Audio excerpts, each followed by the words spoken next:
Hello friends, today's motivational story में आज मैं लेके आई हूँ आपके लिए बहुत ही अच्छी एक कहानी का नाम है खिलाड़ी नंबर 11, या आप कह सकते हैं खिलाड़ी नंबर 11। तो खैर नाम जो भी लीजिए, पर ये कहानी काफ़ी अच्छी है और काफ़ी मोटिवेट करने वाली कहानी है।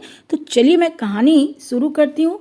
और ये कहानी जिनकी लिखी हुई है उनका नाम है डॉक्टर अनुराधा प्रसाद। और वो कहानी के माध्यम से क्या कहना चाहती हैं जब आप ये कहानी सुनेंगे तब समझ पाएंगे। तो चलिए मैं कहानी शुरू करती हूँ। नीरज का उदास चेहरा देख आज फिर माँ ने एक बार पूछ ही दिया, क्या बात है नीरज, तू चुपचाप सा क्यों रहता है? मेरा तो दिल बैठा जाता है। कहीं कोई बात तो नहीं छुपा रहा है तू? तेरी पढ़ाई तो ठीक चल रही है ना? अगर ऐसी वैसी कोई बात हो गई है तो सबसे पहले तू मुझे बताना।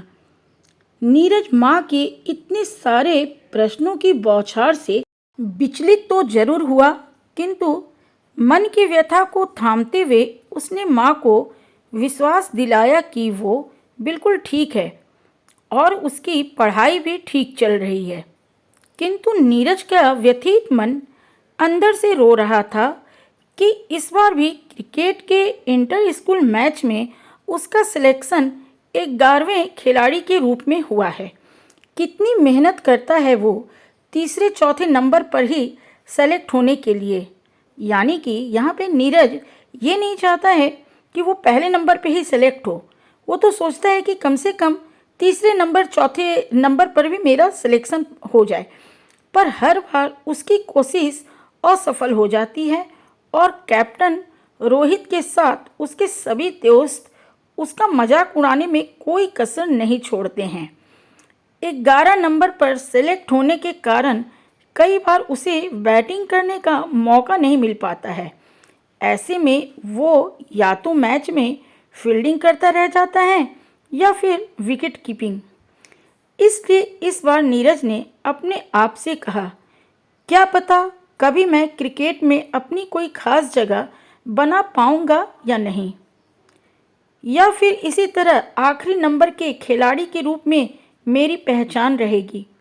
फिर उसने तय किया कि अगर इस बार के मैच में उसकी मेहनत रंग नहीं लाई तो वो क्रिकेट टीम से स्वयं ही बाहर हो जाएगा।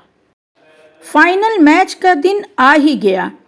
मैदान में दर्शक के रूप में स्टूडेंट्स की भीड़ और उनके बीच में मौजूद टीचर्स कैप्टन रोहित को अन्य खिलाड़ियों के साथ अपनी अपनी शुभकामनाएं दे रहे थे और नीरज सबसे अंत में खड़ा होकर उदास आंखों से यह दृश्य देख रहा था। टॉस जीतने के बाद फैसला हो गया कि पहले सीवी मेमोरियल स्कूल के खिलाड़ी बैटिंग के लिए मैदान में उतरेंगे।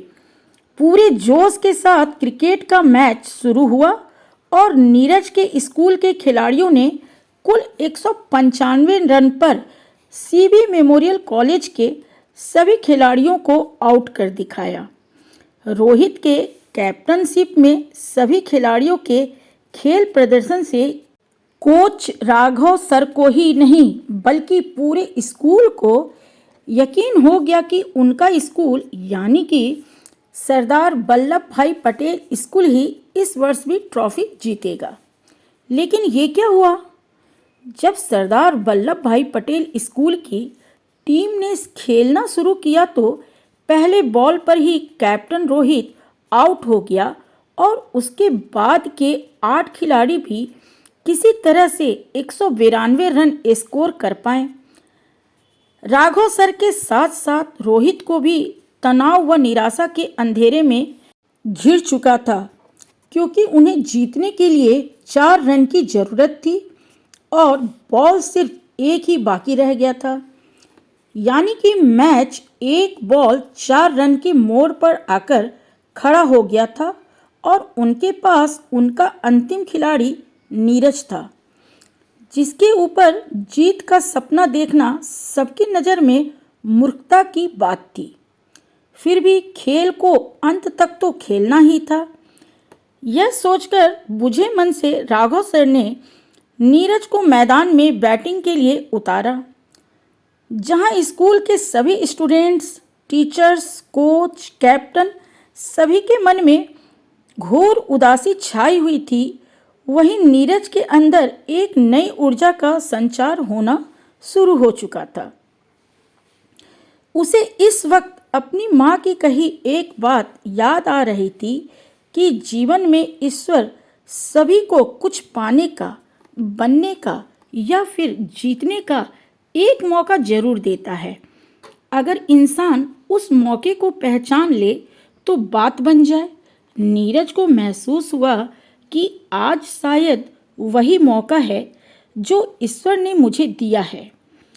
आज ये मौका मैं अपने हाथ से नहीं जाने दूंगा। अपनी टीम को जीत दिलवाने के लिए मैं हर संभव कोशिश करूंगा। नीरज ने मैदान में जाते ही सबसे पहले सारे फील्डर्स पर पैनी निगाह डाली, ठीक से बैट पकड़ा और बॉलर के बॉल फेंकने की प्रतीक्षा करने लगा।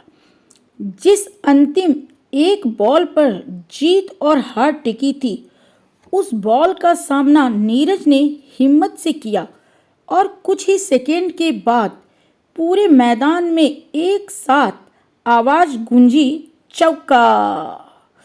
स्टूडेंट्स, टीचर्स, कोच सभी खुशी से मैदान में नीरज की ओर दौड़ पड़े।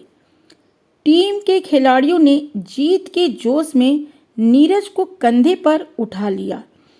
अपनी टीम को अंतिम क्षण में जीत दिलाने वाले नीरज पर आज पहली बार कैप्टन रोहित को भी गर्व हो रहा था। उसने भी आगे बढ़कर नीरज को गले से लगा लिया। तो फ्रेंड्स, इस कहानी से हमें क्या शिक्षा मिलती है? तो चलिए एक नज़र शिक्षा पर भी डाल लिया जाए। ये बात 16 आने सही है कि ईश्वर जीवन में सभी को सफल होने का एक मौका तो जरूर देता है। बस जरूरत है उस मौके को समय पर पहचानने की। तो फ्रेंड्स, आज की ये मोटिवेशनल स्टोरी खिलाड़ी नंबर 11 आपको कैसी लगी? प्लीज़ मुझे एक लाइक, एक कमेंट करके ज़रूर बताइएगा। मैं कल फिर आऊँगी किसी नई मोटिवेशनल स्टोरी के साथ। तब तक के लिए बाय बाय फ्रेंड्स।